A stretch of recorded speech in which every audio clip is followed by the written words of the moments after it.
বলো ভাই তুমি কোথায় যাবা এই চুলের ফ্যাশন নিয়া? টার্গেট কি? মানে টার্গেট কি? কোন নারীকে দেখানো? তো আমরা পাঞ্জাবি টুপি পরে আমাদের কি বিবি মিলে নাই? এই পৃথিবীর টুপি দাড়িওয়ালা তাহলে বিয়ে করে নাই? তো তুমি কোন দিকে যাচ্ছ? আমার দোস্ত বলো, প্রিয় ভাই বল, যাদের শরীর নাফাক, পেশাব পায়খানা করে ঠিক মতো টয়লেট পেপারও ব্যবহার করো না, পাক নাফাকের বিশেষ করে পেশাব করে যারা পাক নাফাকের ধার ধারো না, এই নাপাক শরীর নিয়ে তুমি কোথায় যাবা ভাইয়া? টার্গেট কি? কোথায় থামবা? আজকের রাত যে তুমি সারা রাত মোবাইলে ছবি দেখা রাত 2টায় ঘুমায় গেলা, ছবি দেখতে দেখতে উলঙ্গ নাচ দেখতে দেখতে এক সময় ক্লান্তিতে তোমার যে ঘুম চলে আসছে, এই ঘুম যদি আর না ভাঙে,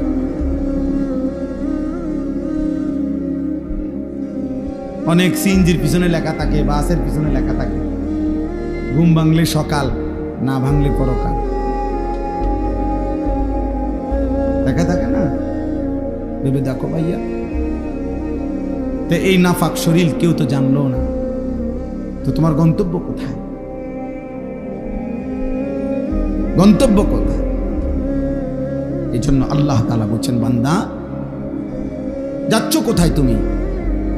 আমার থেকে ছুটবা কেমনে? আমি তো তোমাকে সৃষ্টি করেছি। ওয়ালাকাদ খালাকনাল ইনসান। এই জন্য এই কথা আল্লাহ প্রথম প্রত্যেককে মনে করাই দিছে, বান্দা মনে রেখো তুমি কিন্তু আমার সৃষ্টি।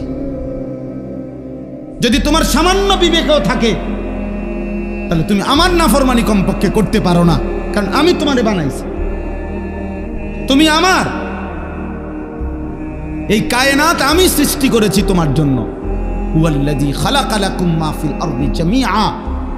আল্লাহ বলছে তামাম দুনিয়ার সব কিছু আমি আল্লাহ তোমাদের জন্য সৃষ্টি করেছি।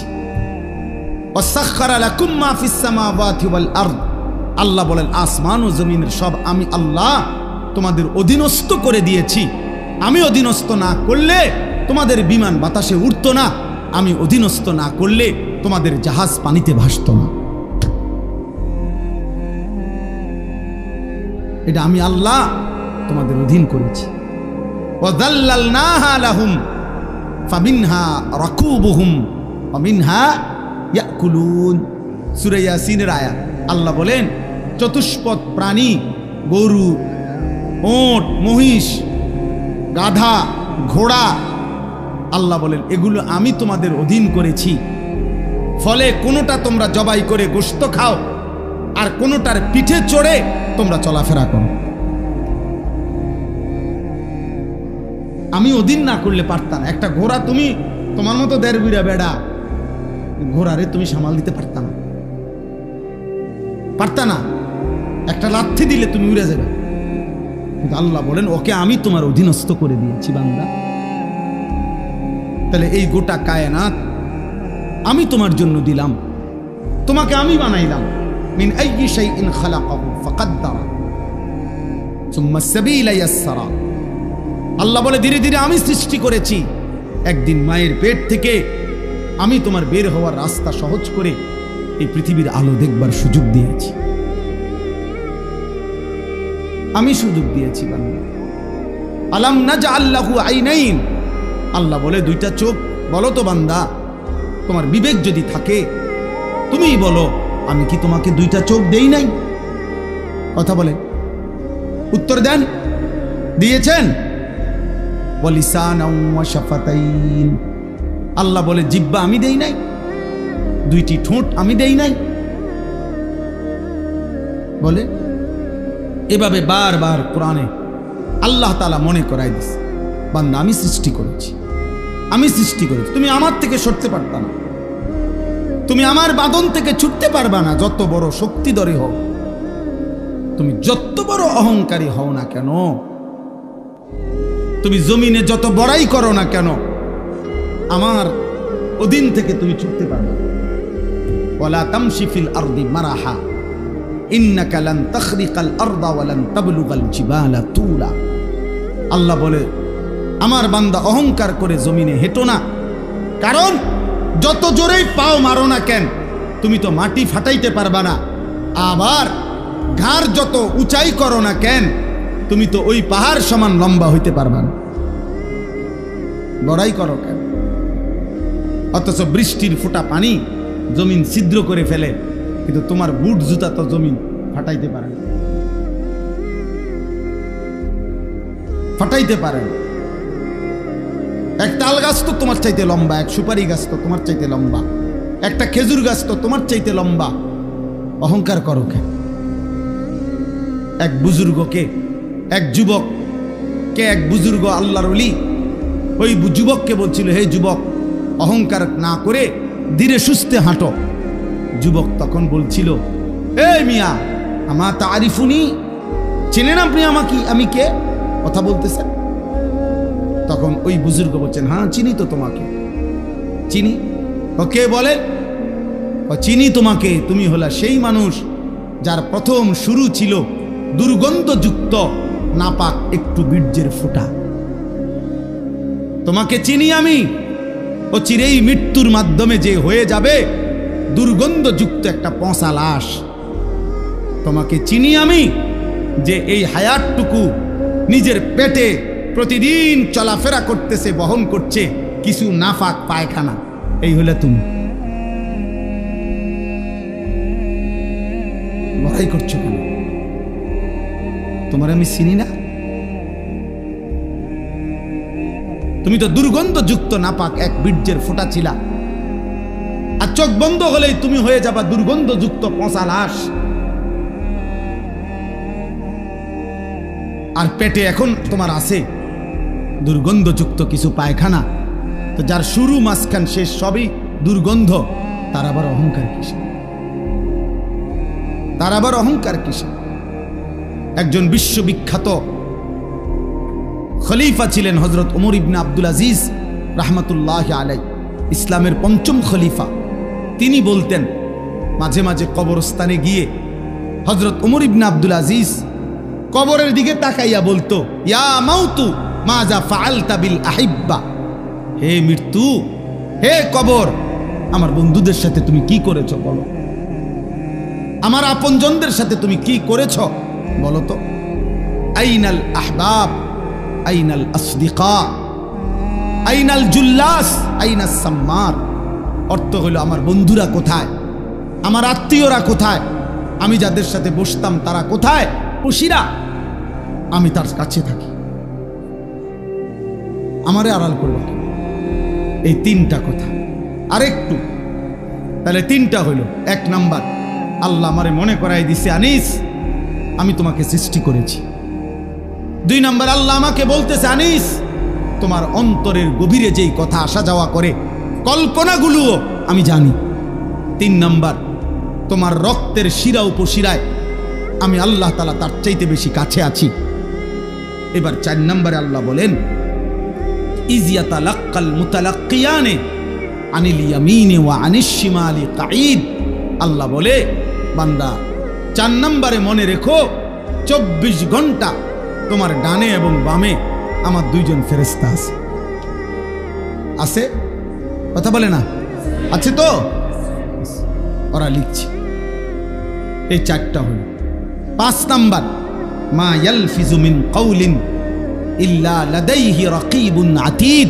আল্লাহ বলে, বান্দা তারা তো দুইজন আছেই, অতিরিক্ত আরেকজন ফেরেশতা আছে যে তোমার এই দুই জবান, মানে দুই ঠোঁটের মাঝখানে যে জিহ্বা, এই জিহ্বা দিয়ে তুমি যা বলো, যখন যা বলো, যা করো, 24 ঘন্টায় তুমি যেই শব্দটাই বলো না কেন, উচ্চারণ করো না কেন, ভালো মন্দ, উপকারী অপকারী, জিকির দাও করো আর গালি দাও, আল্লাহ বলে এই জিহ্বা দিয়া যা বের হয়, আল্লাহ তাআলা বলেন আমার আরেকজন ফেরেশতা তোমার মুখের প্রতিটা উচ্চারণ লিখে রাখে। এই কয়টা হলো? 5টা। কয়টা? 5টা। 1, আমি তোমাকে সৃষ্টি করেছি, আমার থেকে যাইবা কেন? 2, তোমার অন্তরের গভীর বিষয়টা আমি জানি, আমার থেকে লুকাবা কেন? 3, আমি তোমার রক্ত প্রবাহিত শিরা উপশিরা তার চাইতে বেশি নিকটে আছি, তুমি আমাকে লুকাবা কেন? 4, আমার দুইজন ফেরেশতা 24 ঘন্টা তোমার পাশে আছে, তুমি তাদের ফাঁকি দিবা কেন? 5 আমার একজন ফেরেশতা তোমার জবানের সমস্ত উচ্চারণ লিখে রাখতেছে, তাকে আড়াল করবা কেমন? এবার আল্লাহ বলেন, শেষ কথা হলো এই, আল্লাহ তাআলা বলেন ওয়াজাআত সাকরাতুল মাউত বিল হক। বান্দা, এই আমি দেখতেছি, আমি জানি, আমি তোমার কাছে আছি, আমার 2 জন ফেরেশতা, আমার একজন পৃথক জবানের কথা লেখার ফেরেশতা, এই পুরা তত্ত্বাবধানের ভিতরেই আমি আল্লাহ তোমারে জানিয়ে দিলাম, তুমি কাজে লাগাও বা নষ্ট করো হায়াতটাকে, আমল করো কিংবা নাফরমানি করো, আনুগত্য করো আর অবাধ্যতা করো, তুমি মনে রাখো এই অবস্থাতেই একদিন তোমার ওয়াজাআত সাকরাতুল মাউত বিল হক, সত্য সত্য কাজে লাগাও আর বরবাদ করো, একদিন সত্যি সত্যি তোমার মৃত্যু যন্ত্রণা চলে আসবে, মৃত্যুর সময় হয়ে যাবে। আর প্রত্যেক মানুষের মৃত্যুর সময় সর্বপ্রথম তার একটা মৃত্যুর যন্ত্রণা শুরু হয়, এটারে সাকরাতুল মাউত বলে। এরপরে আজরাইল আইসা মালাকুল মউত তার জান কবজ করে, জান কবজের আগেই তার একটা মৃত্যুর যন্ত্রণা হয়। আল্লাহ বলে যালিকা মা কুনতা মিনহু তাহিদ, এই মৃত্যু যন্ত্রণা থেকেই বান্দা, এই মৃত্যু থেকে তুমি গত 40 বছর 30 বছর 60 বছর পলায়ন করতে চেয়েছিলে, কিন্তু সেই মৃত্যু যন্ত্রণা শুরু হবে, মৃত্যুর সময় আসবেই আসবে। হাসলেও মরে যাবা, কাঁদলেও মরে যাবা, সুখে থাকলেও মরে যাবা, দুঃখে থাকলেও মরে যাবা, রাজপ্রাসাদের অট্টালিকায় থাকলেও মরে যাবা, জীর্ণ কুঠির কুড়ে ঘরে থাকলেও মরে যাবা। জীবনে কোনোদিন দুঃখ যদি না পাও তবুও মরে যাইবা, জীবনে কোনোদিন সুখও যদি না পাও তবুও মরে যাবা, কোনোদিন যদি না হাসো তাইলেও মৃত্যু হবে, কোনোদিন যদি না কাঁদো তাইলেও মৃত্যু হবে। 7টা মহাদেশের মালিক হলেও মরে যাবে, কোনো কিছুর মালিক না হলেও মরে যাবে। প্রিয় বন্ধু, শুধু মৃত্যু না ভাইয়া, একটা সাংঘাতিক কথা, এই শেষ কথাটা মনোযোগ দিয়ে শুনেন। সাকরাতুল মাউত মৃত্যু যন্ত্রণা, প্রত্যেক মানুষের মৃত্যুর যন্ত্রণা হবে, এটা আল্লাহর ফয়সালা। সে নবী হোক, উম্মত হোক, পৃথিবীর সর্বশ্রেষ্ঠ নেককার হোক আর পৃথিবীর সর্বশ্রেষ্ঠ কাফের হোক, নাফরমান হোক, মৃত্যু যন্ত্রণা সবার হবে। তিনি নবী হন আর উম্মত হন, মৃত্যু যন্ত্রণা সবার হবে। আমাদের প্রিয় নবী সাল্লাল্লাহু আলাইহি ওয়াসাল্লামেরও সাকরাতুল মাউত মৃত্যু যন্ত্রণা ছিল, বিশুদ্ধ হাদিসের মধ্যে আছে। ইমানদারেরও মৃত্যু যন্ত্রণা হয়, নাফরমানেরও মৃত্যু যন্ত্রণা হয়। বাকি একটু পার্থক্য হইল, ইমানদারের মৃত্যুর যন্ত্রণা যখন শুরু হয়, খোদার কসম ইমানদার তখন খুশিতে আনন্দে উৎফুল্ল হয়ে যায়, আর দিল দিয়া তখন ভাবে আমার বন্ধুর সাথে মোলাকাতের সময় হয়ে গেছে।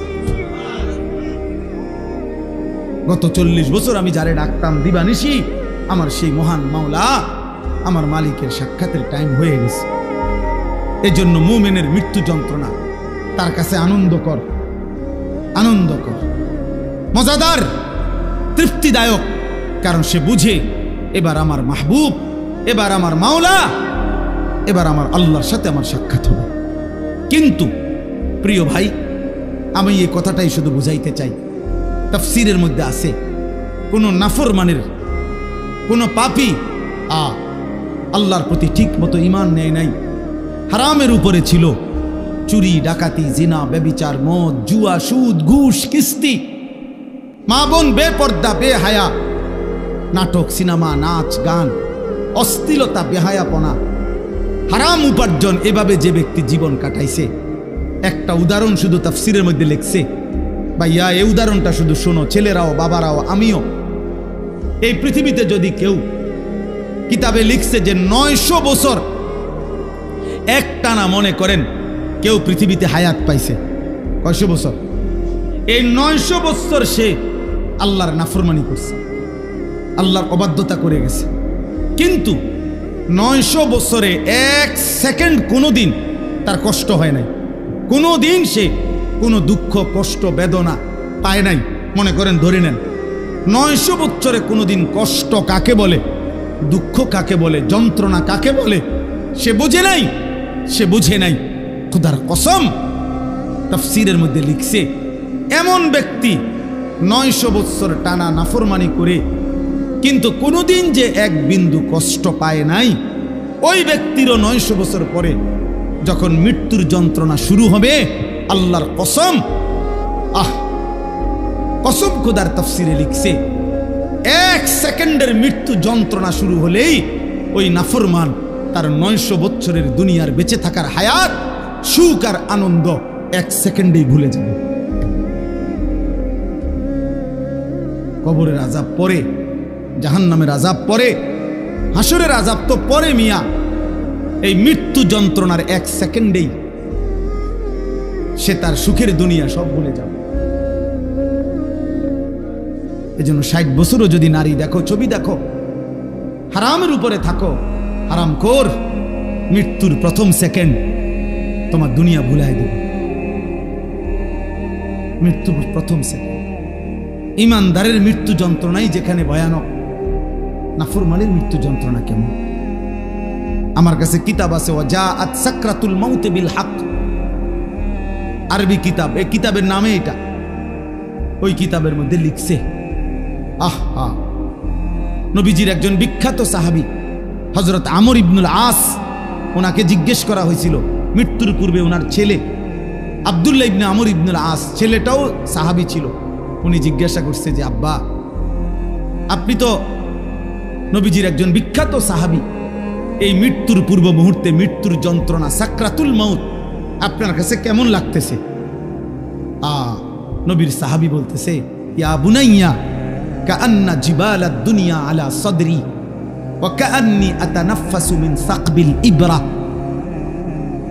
সাহাবী বলে, বাপ, ছেলেরে আমার, মৃত্যুর এই পূর্ব মুহূর্তে সাকরাতুল মাউত, মৃত্যু যন্ত্রণাটা আমার কাছে মনে হচ্ছে এই পৃথিবীর সমস্ত পাহাড় আমার বুকের উপরে চাপা দিয়ে রাখছে। কাআন্না জিবালাদ দুনিয়া আলা সাদরি, আর আমি যেন একটা সুইয়ের ছিদ্র দিয়া, সাকবিল ইবরা, সুইয়ের ছিদ্র দিয়া আমি যেন নিঃশ্বাস নিতেছি। আমার কাছে মৃত্যু যন্ত্রণা এমন মনে হচ্ছে। হযরত নূহ আলাইহিস সালাম 950 বছর দুনিয়াতে ছিলেন, ইমানদার নবী। ওই কিতাবে লিখছে, নূহ নবীকে মৃত্যুর পূর্বে জিজ্ঞেস করা হয়েছিল, যখন ওনার মৃত্যু যন্ত্রণা শুরু হয়েছে, ওনারে বলছিল যে, হে নবী নূহ, আপনি দুনিয়াতে কতক্ষণ ছিলেন, কতদিন ছিলেন দুনিয়া? উনি বলছে, আমার মনে হইতেছে এক ব্যক্তির একটা ছোট্ট ঘর ছিল, যেই ঘরের 2টা দরজা, এক দরজা দিয়ে ঢোকে, আরেক দরজা দিয়া বাইর হয়। তো উনি বলেন, আল্লাহর কসম, আমার মনে হয়েছে আমি যেন দুনিয়ার হায়াতে এতটুকু ছিলাম যে এই ব্যক্তির এই ঘরের এই দরজা দিয়ে ঢুকছি আর ওই দিকটা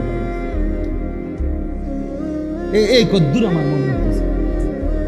অথচ কয় বছর? 9.5 বছর। উনি বলতেছেন, আমার এখন কখন? সাকরাতুল মাউতের সময়।